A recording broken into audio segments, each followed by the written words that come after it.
Amsterdam is the destination of my trip today. I have no idea what we're going to do because today AI will decide everything. I'll always give my feedback on it, and at the end I'll let you in on the prices. Let's get started. A visit to Amsterdam without a boat ride is of course out of the question. However, boat rides are relatively expensive. You can do it for free if you take one of the ferries at the main train station. These are free of charge.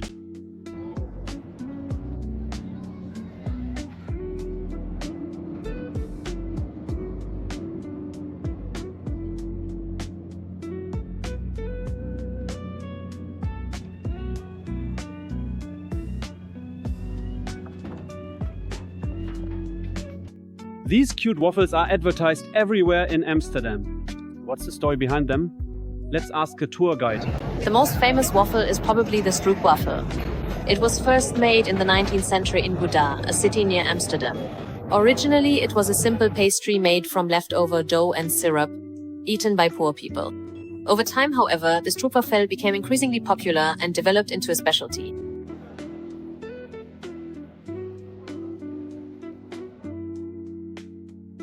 I just spotted my favorite chocolate, this one here, but the price is 8 euros.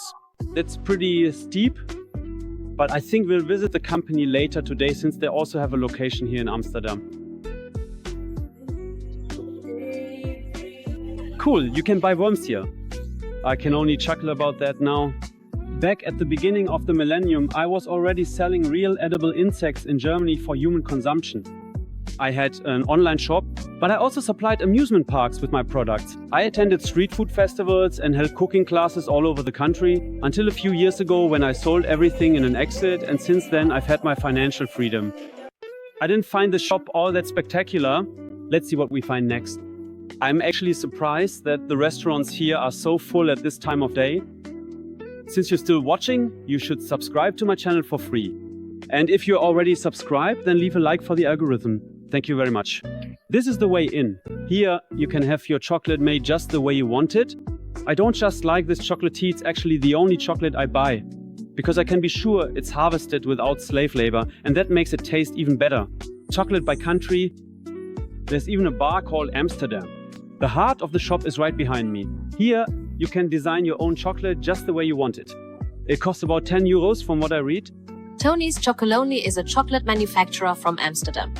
They are known for their delicious chocolate and their commitment to fair cocoa farming. That means they make sure cocoa farmers are paid fairly and that there is no child labor on the plantations. I found the price €11.99. That's significantly more expensive than in supermarkets in Germany. Cool guys, I didn't even know, but there's a bodywork exhibition in Amsterdam. In Germany, the exhibition is called Körperwelten, and one of my mentors was Gunther von Hagens. I've actually visited the exhibition at night and all by myself before. I linked that video for you at the end of this one. I would have liked to tell you more about God right now, but I was quite literally kicked out of the store. They do have signs saying they like social media mentions, but filming is not allowed. Very strange concept. Conclusion. Spending a day in Amsterdam with the Gemini travel guide was actually a pretty cool idea, letting the AI guide me.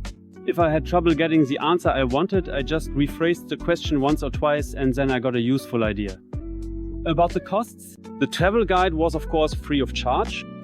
I spent about 10 euros at the supermarket, had breakfast once for 15 euros and lunch for 25 euros. So roughly speaking, I spent about 60 euros.